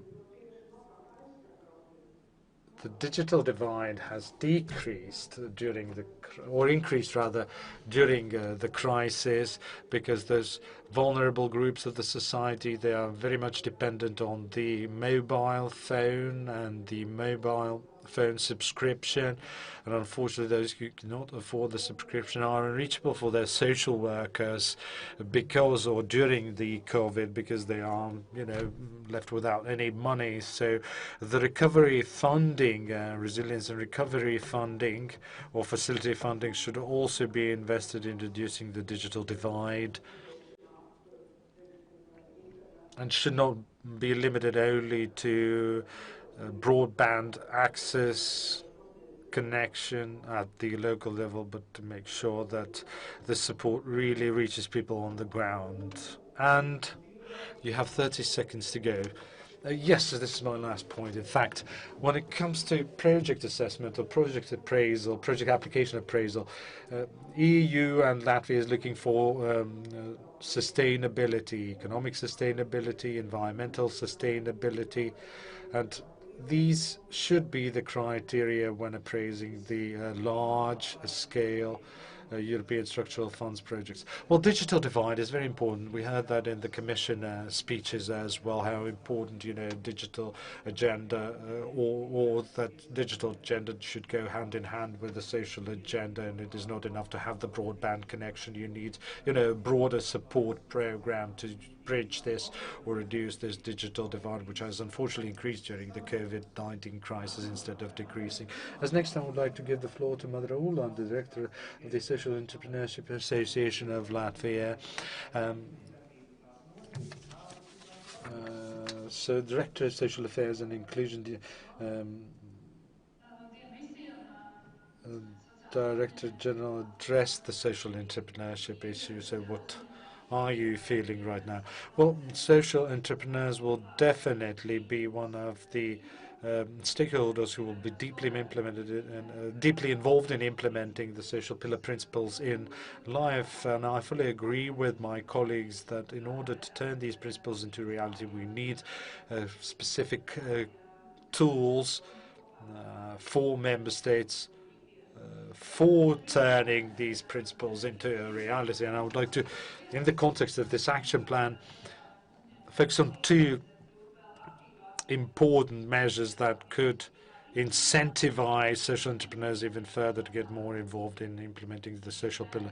Socially responsible procurement is one of these aspects. It has been on the Commission agenda for many years, but we think that we need specific support tools, encouraging member states to rely to a greater extent on social criteria or social procurement.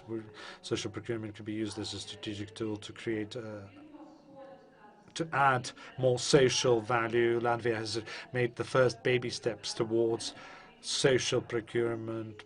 However, probably a carrot or even a stick from the European Commission could even promote greater use of social procurement in Latvia, both at the central government and local government level, could at least speed up the application of social procurement. That's one aspect. The other aspect is social innovation. In order to implement these principles and goals of the social pillar in life, we need to speed up the testing and research and the integration and the applicability of the social innovation. We need to create an ecosystem roadmap and action plan to promote social innovation at the entrepreneurial level, at the NGO level, at the government level, on how to make it all click together in a single ecosystem. And social entrepreneurs have, very clear proposals that we are willing to share as stakeholders. And the whole process, in conclusion, I would like to underline that social entrepreneurs are ready, are keen. They have already started to do a lot of things when it comes to implementation of social pillar. But I also agree with colleagues who have said that we need, additional administrative resources and funding in order to be able to efficiently and meaningfully contribute to the social dialogue instead of working on an ad hoc basis as a dialogue partner. And we hope that soon that will be provided. Thank you again for having me, and good luck to everyone. Very concrete proposals. Readiness to participate in the implementation of this pillar, but apparently carrot or even a stick is needed in the context of social procurement. That's a very logical and good thing if we want to decrease this divide. Social procurement and, of course, the society in general will benefit. The next speaker, Valdis Keris, he represents a very important sector in the context of social pillar, and in recent discussions, head of the Latvian Trade Union of Health and Social Care Employees. Now, how can we decrease the divide and how could we reach better and fairer and just social policy and social work? Thank you for this possibility to speak. Of course, one of the most important tasks of the national healthcare system is to provide equal access to good quality healthcare. And our trade union has repeatedly emphasized it during the European semester process in the previous years. And I have to say, I have to express special thanks to Ms. Ivankovic-Knežević, because with her involvement in the European semester process, the quality of the social dialogue in Latvia has definitely improved. Why can I say this? Because in March of this year, meeting with social partners in Latvia, Ms. Ivankovic-Knežević put very concrete questions. She was able to listen to the opinion of social partners about the situation in Latvia, and she also asked specifically what should be done to improve the situation. And I was very happy to see in the recommendations by the European Commission to Latvia this year, part of our proposals coming from our trade union. And if indeed with this high-quality improvement we see in the recommendations by the European Commission for Latvia regarding health care, we see the concreteness. What also Mr. Razelska from the Ombudsman Office mentioned. The European Commission has recommended to Latvia to improve, increase investments into healthcare, to ensure more equal access to healthcare, to ensure also greater stability of the healthcare and also adequate human resources in the national healthcare system. I also agree to what was said that the Latvian government, to a certain extent, has listened to these recommendations provided by the European Commission. However, of course, we would wish it to happen more, but in the budget for the next year, we see additional resources and quite significant for improving remuneration in the healthcare sector. So, and these investments are very effective because They help to ensure accessibility of high-quality service to patients. Because the medical staff providing the service is provided incentives to work in the sector and not to leave the country. And also, this helps the medical staff to feel appreciated here. Whether we believe that everything has been done, definitely not. These are only very important steps taken in the right direction. What should be done? The necessary political will should be found to continue this clearly outlined direction. Thank you. Political will, incentives. Thank you for emphasizing this, that not everything depends upon structures and systems and major plans, but also that one person, strong and wise person, can do a lot.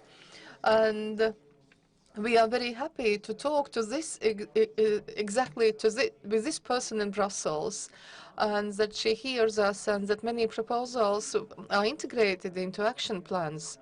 And hopefully we will find solutions for problems important for Latvia. The next speaker is Elīna Egle. And we have a question from Facebook. The question: you are not representing major business. But what happens with the self-employed? Where's their place in this whole discussion? Perhaps you could also comment on this. So, Elīna Egle. Thank you.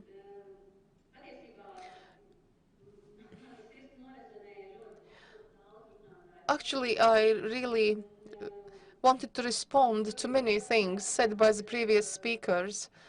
I really have the challenge now to say what I really intended to say, but also responding to Andri's questions about social media, coming from social media.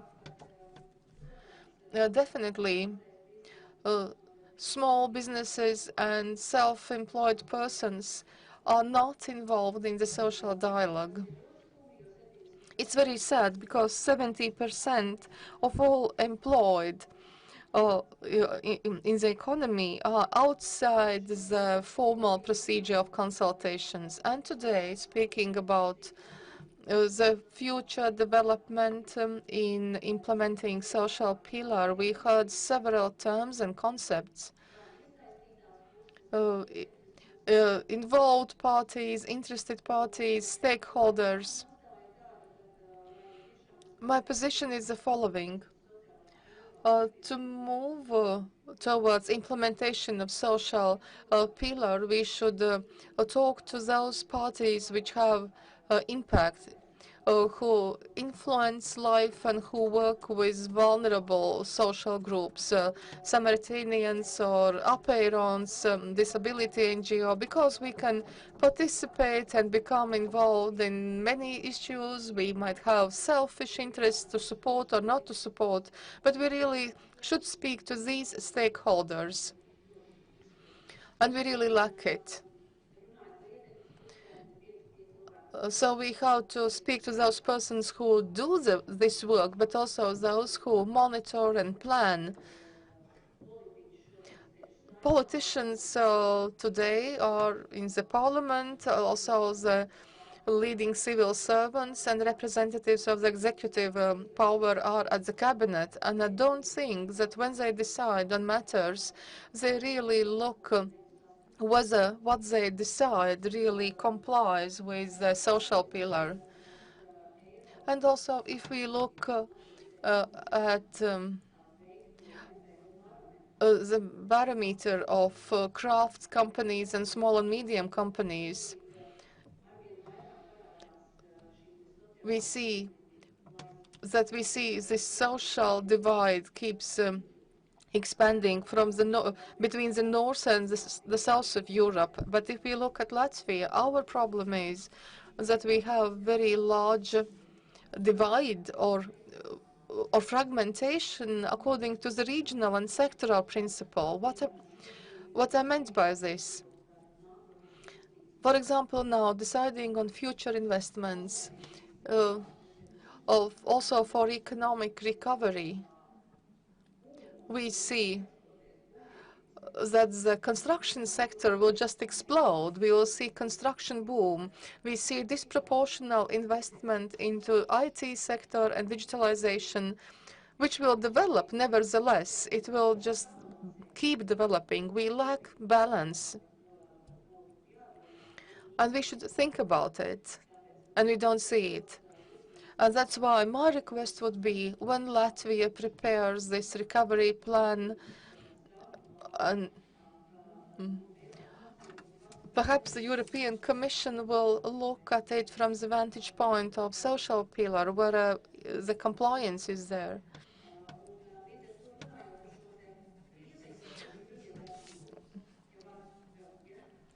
And about interaction between stakeholders, I believe that we should respect the interests of all parties. It's a pity that Elena Pinto could not participate and speak about minimum income. But for the majority of Latvian society, the question of justice is very important. People don't believe that these tax reforms that are being implemented are also fair and just. If a person is unable to earn the minimum income, then to continue just voluntarily increasing taxes, no one finds this fair. We heard also what the Ombudsman's office said about minimum income and non-taxable minimum, so we have to think about proportions. And the small businesses see it all and feel it all. As you said, 70% are not involved in the dialogue, so it's very important how to reach these audiences, and it's very important that you participate in this. We have very little time left. Now I give the floor to Ilze Rudzita. She is a practitioner, advisor to the Latvian Association of Local and Regional Governments on health and social matters. So, how does all this look outside Riga in smaller local governments? Well, thank you for this opportunity to participate and to express my opinion. Colleagues already said that the document is wonderful. We have noble aims and also great expectations in society. When we compare the reality of Latvia with the reality in other European states.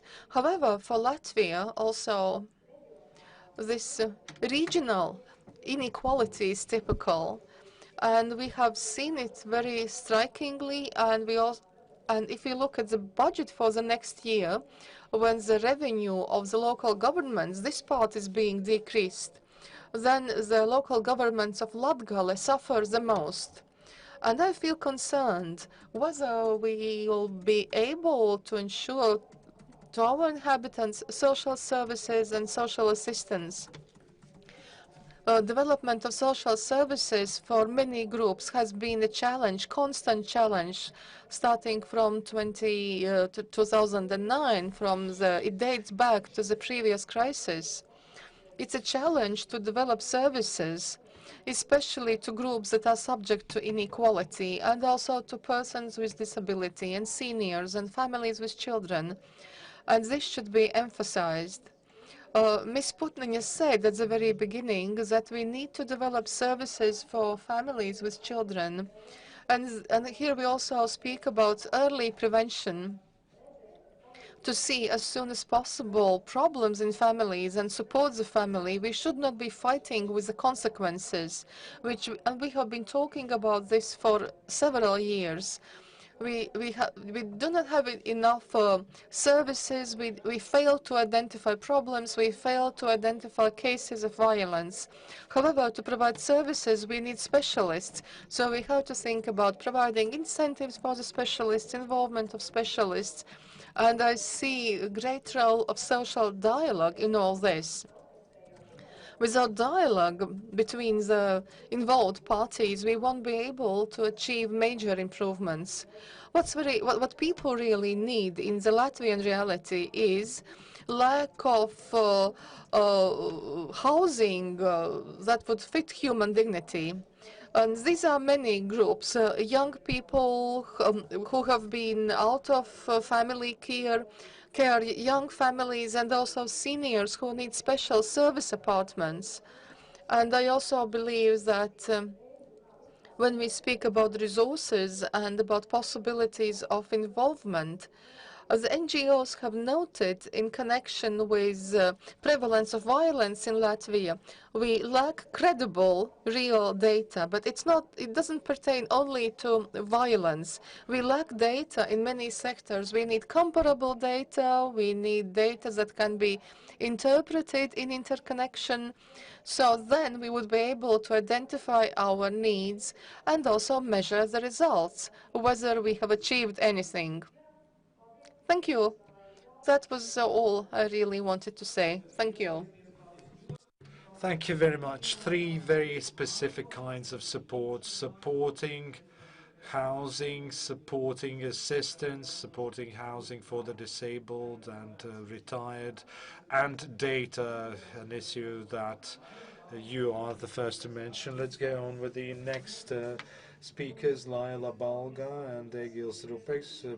4 minutes for both of you, and thank you to everyone who also provided their recommendations in writing. All of your ideas, recommendations, suggestions will be collected and put down in writing and will be circulated amongst the participants, and we would highly appreciate if you would also provide your comments on the consultation web page, the link that can be found on Facebook, and the link was circulated in emails as well. So please you use this written procedure, if you will, for that. And Laila and Egils have already, used this opportunity. So we'll give you 3 minutes, in order to leave some room, some time for the director to respond. Well, I'll be really brief. I would like to thank all the previous speakers because, frankly speaking, I don't really have that much to add, and I no longer will have to think what I will have to advocate for when I'm representing my organization in Brussels. Thank you, and thank you everyone in Latvia, because you are the brightest minds here in this, discussion. I just wanted to raise one aspect. We're not talking about social pillar here. Instead, we should be talking about social rights. Because this pillar needs to be reversed. I mean, we have to remind that every person has the right to benefit from this pillar. And I, as a legal expert, like, the term rights. It's very close to my heart. And instead of looking at rights from a perspective of problems, we should instead focus on rights giving different opportunities. You should be the last speaker, most probably, because you are talking about the universe truth that all of us should be constantly mindful of. Now, let's turn it over to Egils. I am also very happy to have been invited to join this discussion, and have been happy to have been given a slot. The European network that brings together NGOs fighting poverty has been very active in recent months. And this network has been deeply involved in the development of the action plan on social pillar.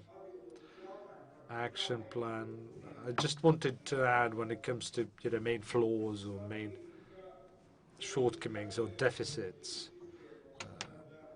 since I'm involved in all of these three main components of the action plan, what I would like to see is greater focus on social protection and inclusion and those who are exposed to social exclusion risk. Yes, thank you, but could you please speed up? Yes, then I also would like to echo what my colleague Madara said. well, add the missing components. Do not echo whatever the others said. In order to leave some time for the director's concluding remarks, we need to finish in a couple of minutes, literally. And the third, main, sort of course of action for me is the sort of the silver economy, or mobilizing seniors as economic driver, because we are suffering from aging, and this is a great resource that we can still use. Thank you for that, and thank you for presenting the views of EAPN Latvia, and through your networks together with Lila, you are going to also communicate your concerns as well in Europe. And Martin Mors, the professor of Riga Strategic University, as well as the head of the Welfare Department of the Riga City Council, to conclude our discussion. Please, Martin, the floor is yours. What I wanted to add, could you please just bring the microphone close to your mouth so we could hear better? I just wanted to add that we have to recognize that when it comes to social protection and inclusion at the national level, there's just slogans that are on paper. We have turned into sort of a debate platform, a huge statewide debate platform, but Latvia does not really sort of equate itself to the social pillar in any way, doesn't consider it as the framework for the policies. At least that's what we see in the actions of the Ministry of Welfare, which rarely even mentions social pillar in its debate either with the government or the parliament. And what we should do with respect to social pillar is we should insist on government and the whole country at proving at various levels that social pillar is relevant and it is ready to fulfill its social pillar commitments and the targets that are binding upon it, that it has decided upon itself. And these principles should be followed when planning the budget, because, let's be frank, for 5 years, Commission in its CSRs has been recommended Latvia to provide adequate social assistance, invest in education, invest in better healthcare, invest in demographics. While we don't really see that happening, there's always money for an additional building to be built, or helping or bailing out banks, or bailing out, strategic companies, or ensuring positive capital of flagship national companies. But we still don't have money for social needs, which is a sort of a matter of an attitude of really committing resources to what is really important to us. And as Ombudsman's representative mentioned, Ministry is in fact going to disregard the Constitutional Court judgment, which has the force of the law, and does not want or refuses to add the methodology for the calculation of guaranteed minimum income in the law, and is also rejecting or trying to bail out of the adjustment mechanism for the guaranteed minimum income. So basically it's going to violate the law. The law in fact speaks about increased benefits and better mechanisms, and that's what the Constitutional Court has provided in its decision. So basically the Constitutional Court has said that the government and the Parliament has never intended to follow the principles of the Constitution about the dignity and respect for human rights. So basically it is openly violating it, and I'm very skeptical about that. When it comes to Riga City Council, we're part of the Europe Social Network as the local government, and we are directly, talking with the European experts about this more frequently, rather than with our ministries about all of these commitments and the social pillar principles. Unfortunately, I'll have to cut you short in order to give enough space for Madam Director, to respond. I think you perfectly summarized what we already mentioned about, additional scrutiny, about additional monitoring, about more dialogue, about clearer dialogues, measurable dialogues to see how, action plan is progressing. And we need to make sure that by doing something, we are not sort of crowding out other kinds of support. So it needs to be better coordinated. Here's what I could suggest. We still have 3 or 4 speakers that are not really on our speaker list, but who have been very closely following the discussion. We'll now give the floor to the director because she has other events to attend. If you don't mind, we could take those last 3 speakers after the director's intervention so that we don't, lose their ideas and their recommendations, which will be then recorded in our documents. So, Madam Director, the floor is yours for short comments and remarks. The floor is again given to the Kathryn Ivankovic-Knezevic, who's the Director of the Social Affairs and Inclusion of the DG Employment. So you've been listening to our views, and you've heard the views, and you will pass them over to the Commission. What are your remarks and thoughts on what you have heard until now? Thank you very much, Andris. I'll try to be as quick as possible in order to reflect to what our distinguished speakers have been mentioning to.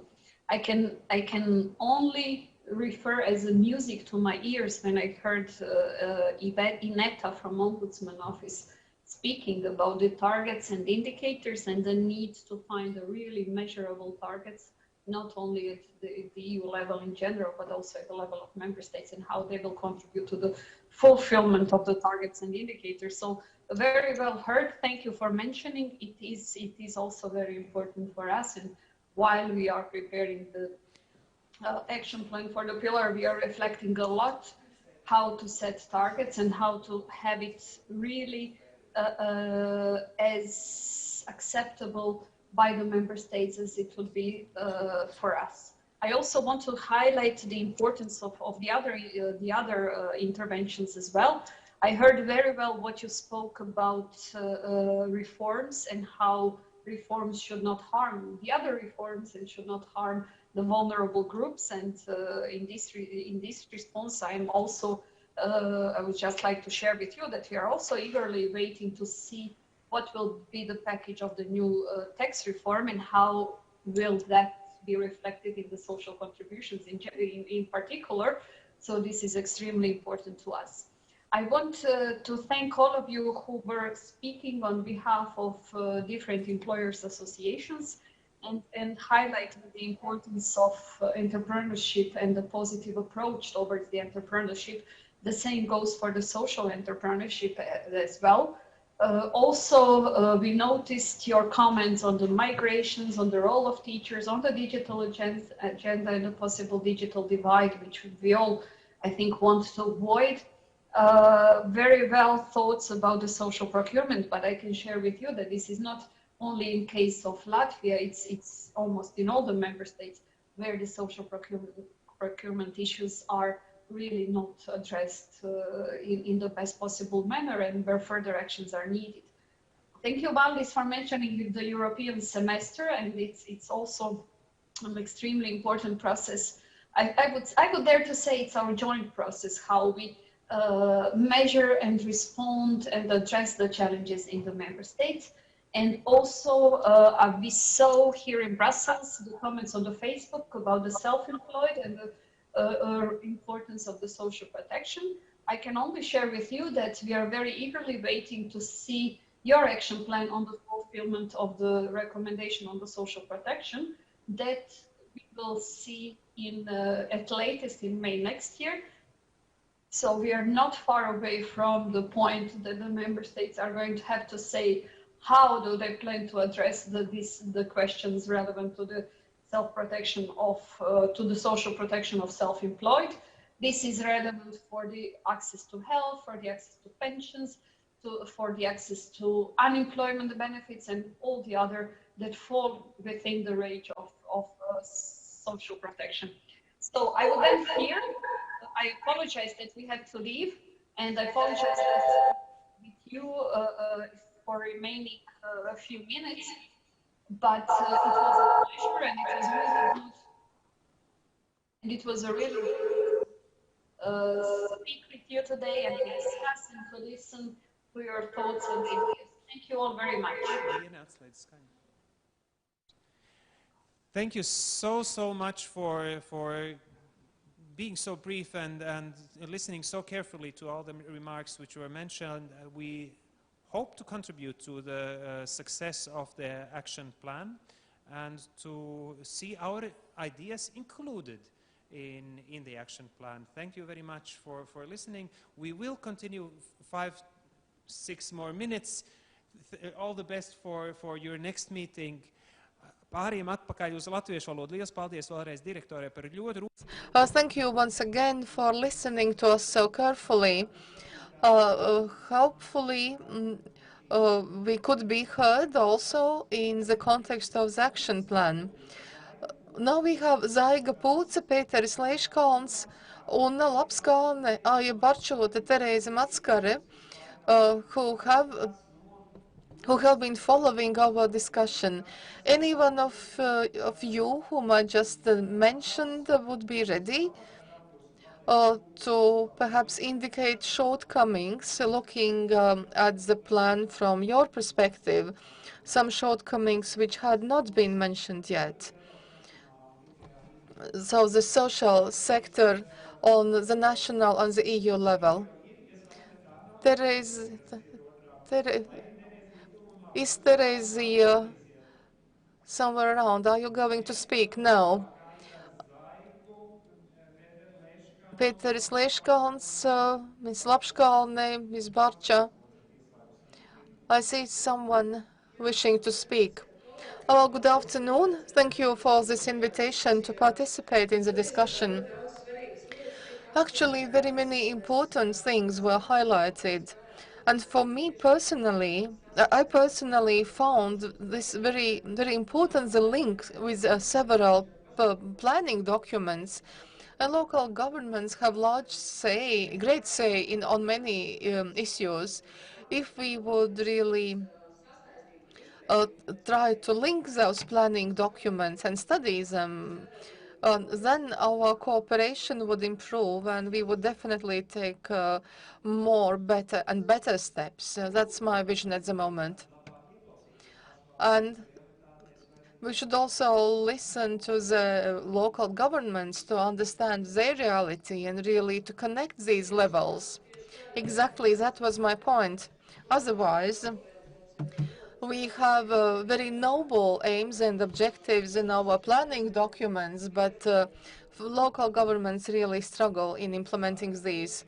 Zaiga Pūce has unmuted herself. So, Social Integration Fund.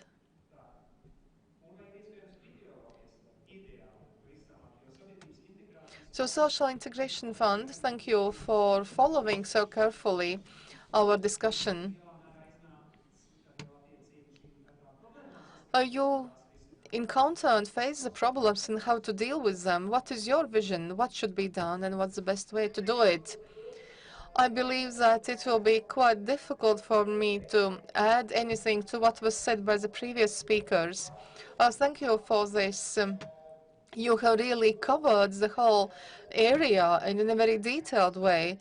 I just want to add, we have a very important project through which we are trying somehow to decrease this divide between vulnerable persons. We house those food parcels and parcels of hygiene items. But it's not enough. It's definitely not enough. So we have also a project funded by EU funds. We work with long-term unemployed persons. And I also really liked the emphasis on decreasing digital divide. On the one hand, of course, it's something in fashion now, but if you look at it in the context of low-income persons and how to include them back into the labor market, so we should not widen this divide. We haven't been thinking about it properly. And we really have to reflect on this. 5 years ago, those digital skills were just like bonus, but now these are basic skills, basic needs that, for people to be able to enter this work environment and in general in daily life. Zyga, thank you. Thank you for this. Just one sentence. Mr. Leškāns, one sentence. Ms. Matskara, one sentence, if you have anything to say.